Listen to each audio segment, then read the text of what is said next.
नक्की महाराष्ट्रात काय चाललंय हे कळत नाहीये आणि त्याच्यामुळे मी स्वतः ठरवलेलं आहे की 2 महिने झाले अनेक लोक यांच्यासाठी लढत होते.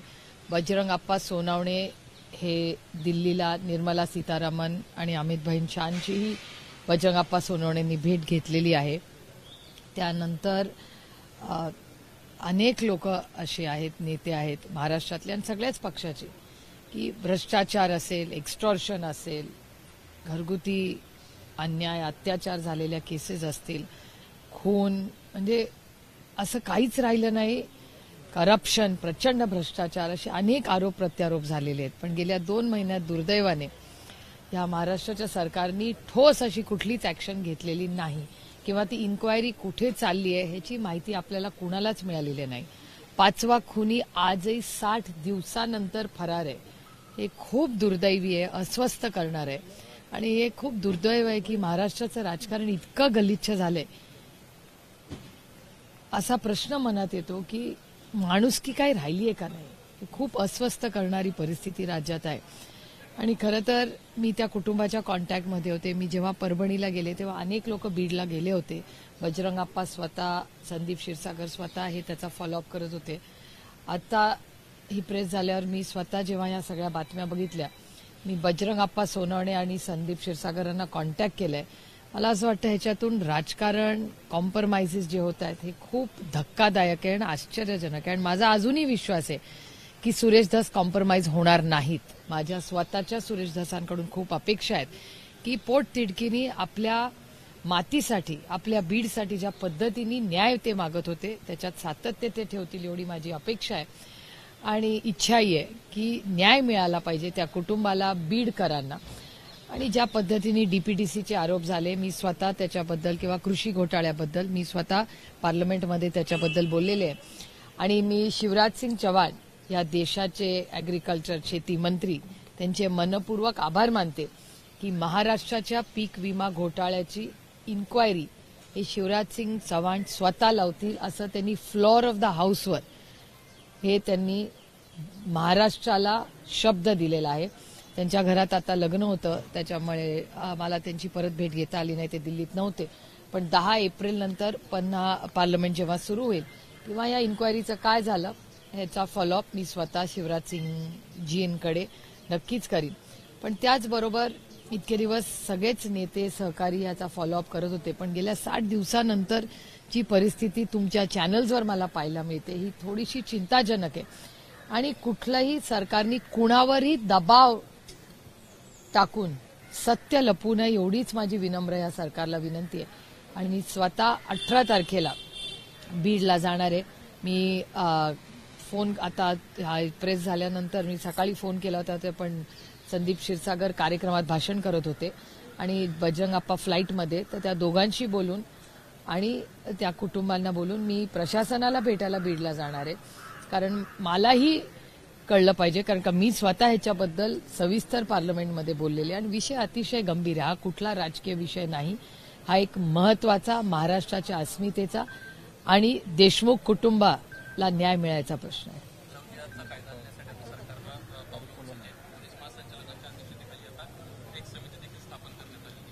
माझं स्वतःचं मत आहे, कोणी कुणाशी लग्न करायचं किंवा प्रेम करायचं हे संविधानाच्या चौकटीत प्रत्येकाला तो अधिकार आहे. त्याच्यामुळे असे काही विषय आज राज्यासमोर आणि देशासमोर खूप मोठी आव्हानं आहेत. आज माननीय प्रधानमंत्री हे अमेरिकेत कालच परत आलेत, पण त्यांच्या सगळ्या मीटिंग्समध्ये टॅरिफ्सचा केवढा मोठा इम्पॅक्ट हा आपल्या देशावर होणार आहे हे खूप मोठं आव्हान आपल्यासमोर आहे. एक तर इकॉनॉमी स्लोडाऊन झालेली आहे, हे निर्मलाजींनी स्वतः डिबेटमध्ये कबूल केलेलं आहे. त्या स्वतः म्हणाल्या की 6.2 ग्रोथ रेट राहील. फिस्कल डेफिसिट मॅनेज करण्यासाठी आरबीआयकडून जवळपास 2.5 लाख कोटी रुपयाचे डिव्हिडंड्स. आता असं काही तज्ज्ञ म्हणतील की अरे डिव्हिडंड्स घ्यायला काय हरकत आहे. डिव्हिडंड्स कधी वापरतं कुठलंही सरकार, जेव्हा पैशाची कमतरता असते. हे देशपातळीवर बोलते, महाराष्ट्रावर मी आलेच नाही अजून अर्थव्यवस्थेवर बोलायला. पण देशाच्या मध्ये बजेटमध्ये फिस्कल मॅनेजमेंट कमी ठेवण्यासाठी या सरकारने सातत्याने दरवर्षी आरबीआयकडून प्रचंड पैसे 2.5 लाख कोटी रुपयाचा निधी आत्ता घेतलेला या बजेटमध्ये. आणि या सगळ्या गोष्टी काही काल्पनिक नाही आहेत. हा डेटा सगळा आरबीआयकडे आहे आणि निर्मलाजी स्वतः त्यांच्या भाषणात राज्यसभेत आणि लोकसभेत त्यांनी कबुली केली की हो, या सगळ्या गोष्टींसाठी आम्हाला अशा गोष्टी कराव्या लागणार आहेत. आणि त्याचबरोबर काल आलेला टॅरिफ, मार्केट किती खाली गेलं हे तुम्ही सगळे बघताय. देशात सेंटिमेंट काय आहेत, बेरोजगारी वाढत चालली आहे, एमएसएमईचे प्रॉब्लेम्स आहेत. त्यामुळे मला विचाराल तर ह्या बाकीची काही बिलं आणण्याची ही वेळ नाही. ही वेळ देशाची इकॉनॉमी आणि अर्थव्यवस्था स्थिर करणं, कारण ह्या टॅरिफ्सवर खूपसा लोड आपल्या देशावर येणार आहे. कुंभमेळ्याच्या नियोजनावरून महायुतीमध्ये कोल्ड वॉर दिसतोय. काल एकनाथ शिंदे नाशिक दौऱ्यावर होते, तिथं गिरीश महाजनांना त्या बैठकीला निमंत्रण नव्हतं. या अगोदर गिरीश महाजनांनी जेव्हा बैठक घेतली तेव्हा दादा भुसेंना निमंत्रण दिलेलं नव्हतं. नियोजनावरून कुठेतरी यांच्यामध्ये कोल्ड वॉर दिसतो. हा प्रश्न तुम्ही मला विचारायला ऐवजी देवेंद्र फडणवीसजींना विचारायला पाहिजे. ते राज्याचे मुख्यमंत्री आहेत आणि हे त्यांच्या आघाडीचा नाही, त्यांची काय युती आहे, त्यांच्या युतीचा अंतर्गत प्रश्न आहे. त्याच्यामुळे माझ्यापेक्षा जास्त माहिती देवेंद्रजींना जास्त असेल. काल एकनाथ शिंदे त्याच बैठकीमध्ये बोलले की भाषणामध्ये बोलले नाशिकमध्ये की मला हलक्यात घेऊ नका, ज्यांनी हलक्यात घेतलेलं आहे त्यांना त्यांची परिस्थिती काय झाली ते बघा. म्हणजे याचा अर्थ कुठेतरी माहितीमध्ये कुठेतरी इशारा देण्याचा प्रयत्न. ही लोकशाही हो, प्रत्येकाला बोलायचा अधिकार आहे. अजित पवारांच्या राष्ट्रवादीमध्ये आता धनंजय मुंडे आणि छगन भुजबळ यांना कोर कमिटीमध्ये स्थान दिलेलं आहे. मागच्या काही दिवसांमधून जशा पद्धतीने छगन भुजबळ हे नाराजी त्यांची जाहीर करत होते, असं वाटतं की हा त्यांचा नाराजी दूर करण्याचा एक प्रयत्न आहे, त्याच्याने काय फरक पडेल मोठा? अजित पवारांच्या पक्षाचा अंतर्गत प्रश्न आहे, कोणाला घ्यायचं काय घ्यायचं, त्याच्यामुळे it's his their internal issue. Bhajap आता स्वबळाची तयारी करते आगामी महानगरपालिका निवडणुकांसाठी पाहायला मिळते. मात्र महाविकास आघाडीचं पुढचं पाऊल काय असणार आहे?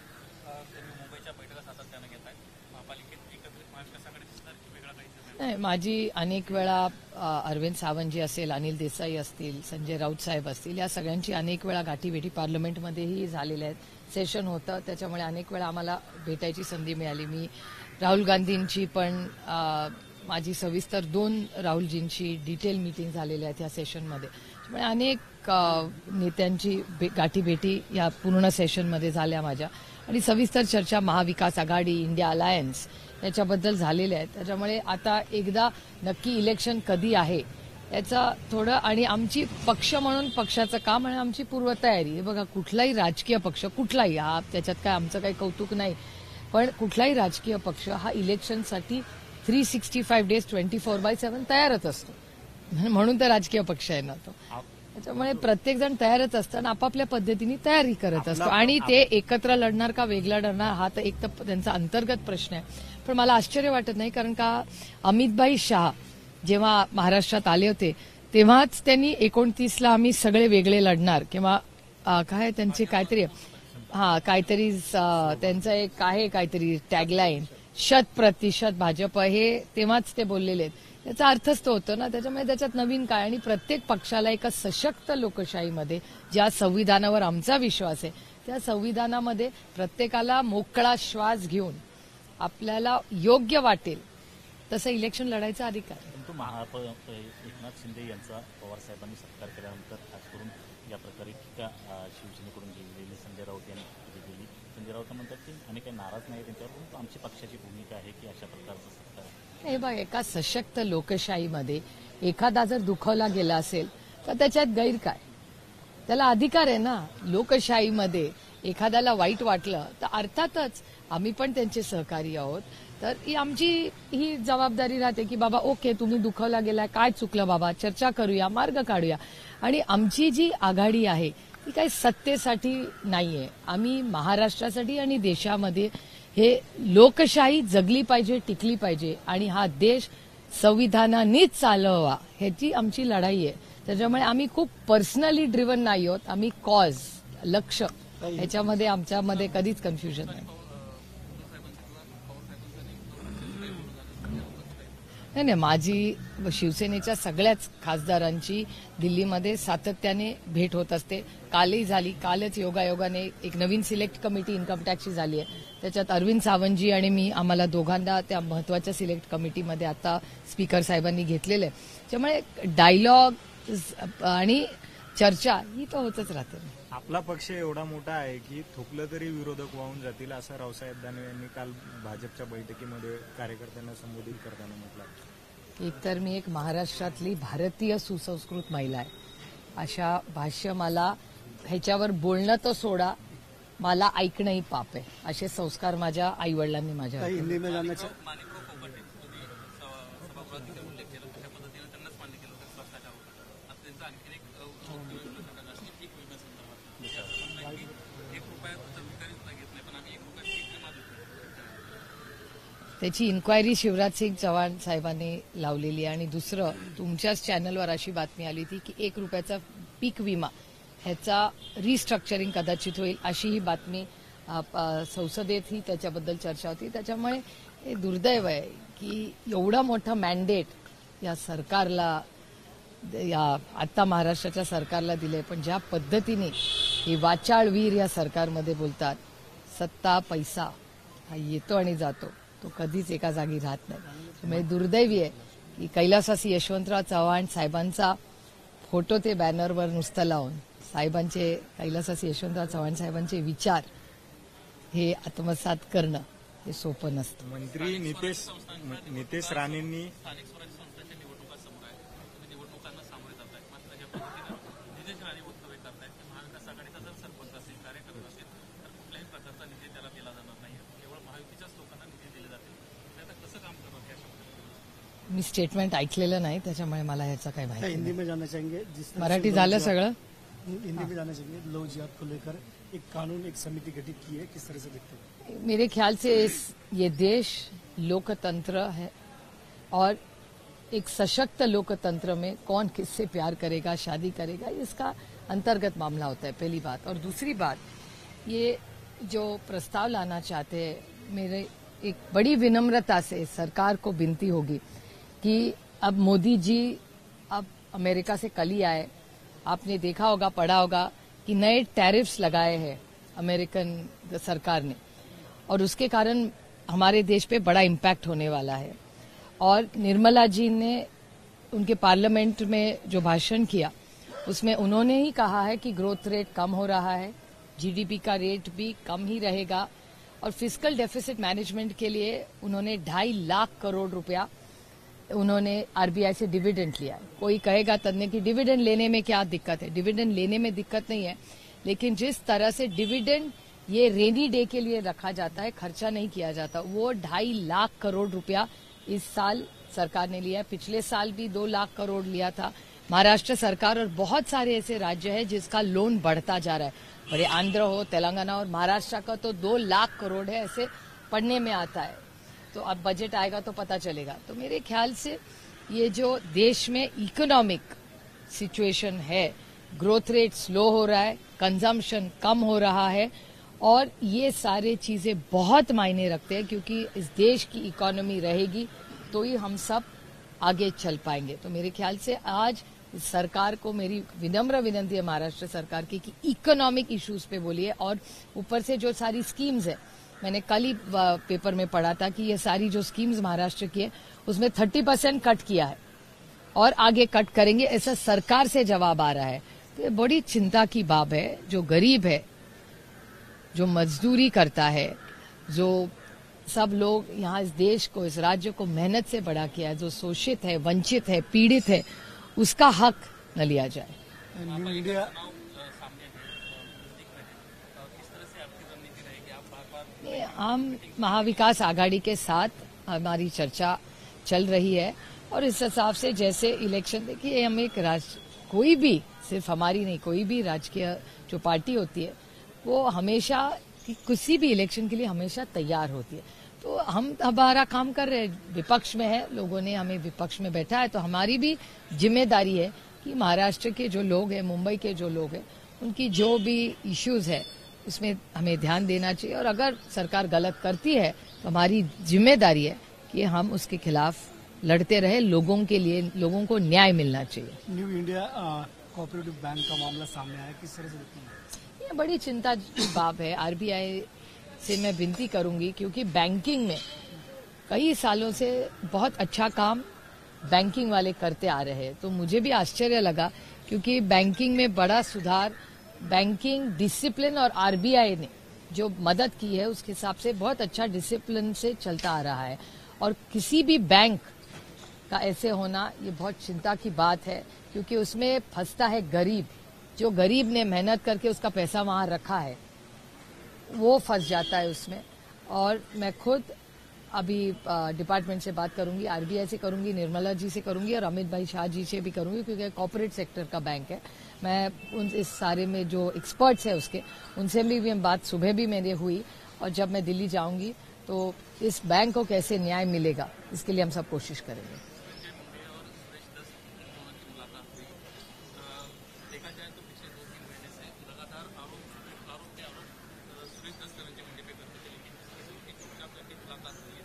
उस मुलाकात को लेकर बहुत सारी चर्चाएं हैं, क्या सेटलमेंट हुई है, ऐसी भी एक चर्चा सामने आ रही है। इस पे मैं नहीं कह सकती सेटलमेंट हुआ कि नहीं, लेकिन सुरेश दस जी जिस विश्वास से, मेरी बहुत उम्मीद थी कि वो न्याय के लिए लड़ेंगे, आज भी मेरी बड़ी विनम्रता से अपेक्षा है, इच्छा है कि सुरेश दस जी आज भी वो गरीब है, उनके लिए न्याय कैसे मिले इसके लिए लड़ेंगे। अभी देखते हैं आगे क्या होता है, लेकिन अगर इस राज्य में प्रेशर हो, कॉम्प्रोमाइज हो, या सरकार कोई दूसरा उपाय ढूंढे और इस केसेस को दबाने की कोशिश करेंगे तो हम उसको दबा नहीं देंगे। सत्यमेव जयते, सत्य इस राज्य को और देश को पता ही चलना चाहिए। किसी ने एक बेटा खोया है, पिताजी खोए, पति खोया है, भाई खोया है, हम ऐसा नहीं होने देंगे। मैं खुद 18 तारीख को बीड़ जाऊंगी। मेरे वहां के जो सांसद है और मेरे जो हमारे एमएलए, हमारे भाई संदीप क्षीरसागर जी और बजरंग अप्पा सोनवणे, उनसे मेरी बात हो चुकी है।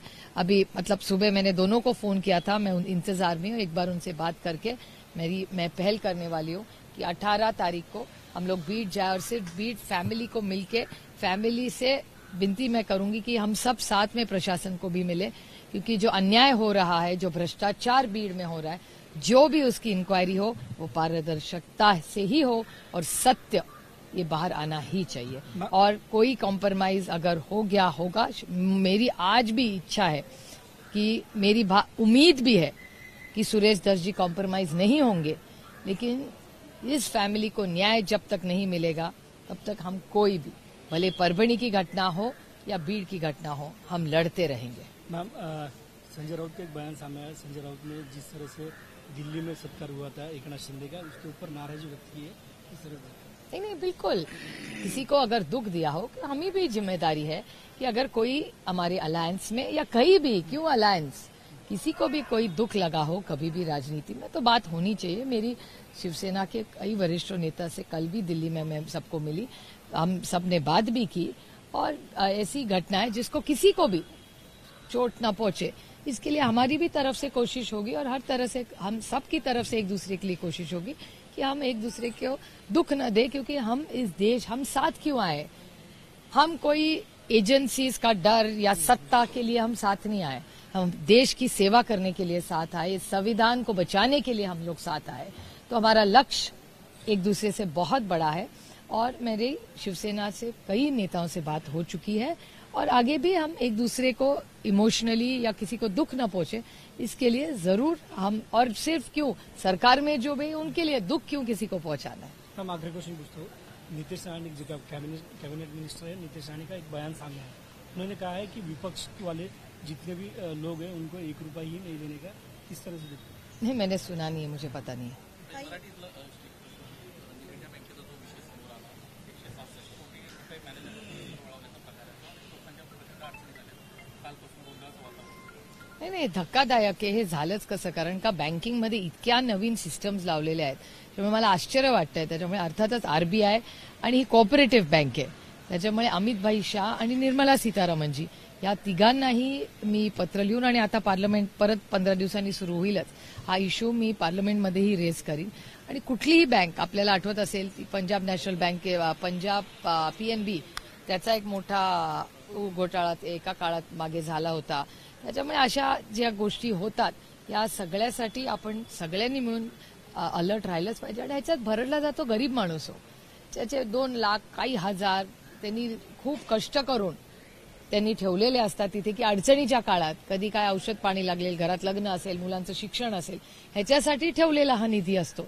तो ज्या चुकीच्या पद्धतीने हा जे झालेलं आहे किंवा वळवलं गेलं हे खूप दुर्दैवी आहे. आणि मला आश्चर्य वाटते कारण का खरंच बँकिंगमध्ये गेल्या काही वर्षात आरबीआयनी आणि फायनान्स मिनिस्ट्रीनी एकत्र मिळून आणि बँकिंग क्षेत्रातल्या तज्ज्ञांनी मिळून चांगलं काम एकत्र मिळून बँकिंग स्ट्रेंथनिंग करण्यासाठी आरबीआयनी खूप पुढाकार घेतलेला आहे. तर मला आश्चर्य वाटतंय की ही घटना झाली कशी, पण याची सखोल चौकशी झालीच पाहिजे आणि ज्यांनी कोणी हे गुन्हे केलेले आहेत त्यांना शिक्षा झाली पाहिजे आणि लवकरात लवकर ज्यांचे पैसे अडकलेले आहेत ते फार अडकून ठेवू नये, ते प्रत्येक डिपॉझिटरला मिळालेच पाहिजे.